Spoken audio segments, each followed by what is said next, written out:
absent substantial and sustained funding increase for NASA. Got it. Well, thank you all so much. I really appreciate it, and I yield back. Thank you.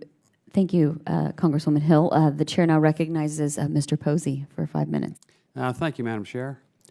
Mr. Gerstenmaier, what are the main cost drivers for the $3 to $4 billion operational cost of the ISS? The major cost driver is crew and cargo transportation to and from ISS, and that's about the $1.8 billion of the $3 billion. Okay. What factors affect the shelf life of the ISS? Again, I think we've been doing a pretty remarkable job of maintaining station and upgrading systems and components through use of our crews and astronauts and engineering expertise.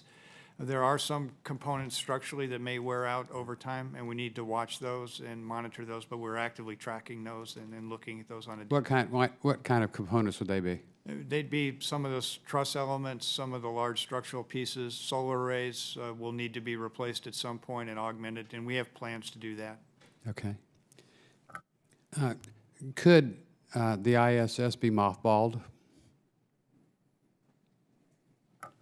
Space station is designed to be crew operated, and so a lot of the systems really require a crew presence on board station.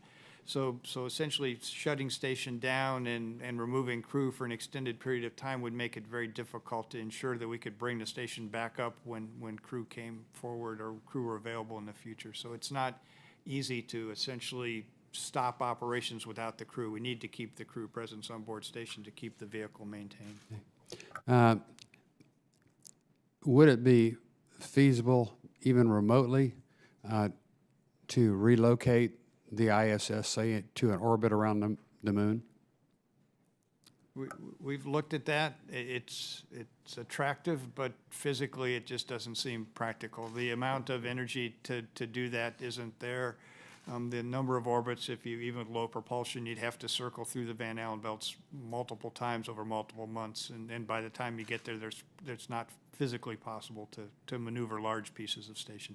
You might be able to deconstruct and use small pieces of station, but generally you're probably going to want to use those small pieces in the same roughly inclination orbit that space station is in today. Okay. Mr. Martin, you mentioned that we've invested about $17 billion in the ISS. $17 billion in commercial cargo and crew transportation. Okay. Significantly more in the ISS, upwards the numbers to what you're counting, but it could be 80 billion to 100 billion over the 21-year life of the station. Okay.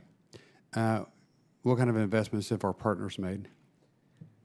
The international partners pay for approximately 23% of annual station costs. Okay. Mr. Stallmer, from an industry perspective, how has the public-private partnership benefited the ISS and LEO missions? I think it's greatly contributed.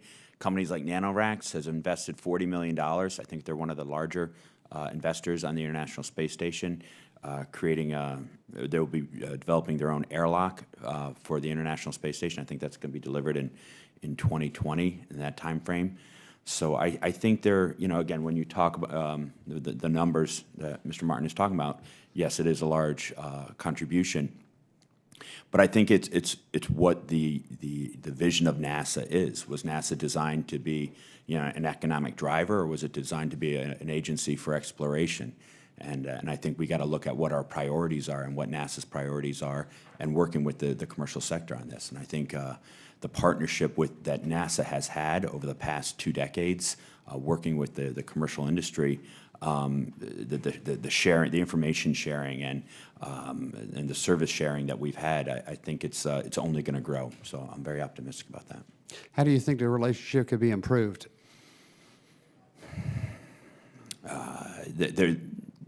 I think just the communication on the pricing, the stability on pricing as they've recently released. I think greater access. I think once we're able to launch American astronauts from American soil on American vehicles, I think that type of partnership that's going to open up of having routine access to space, I think we're going to see a lot more opportunities.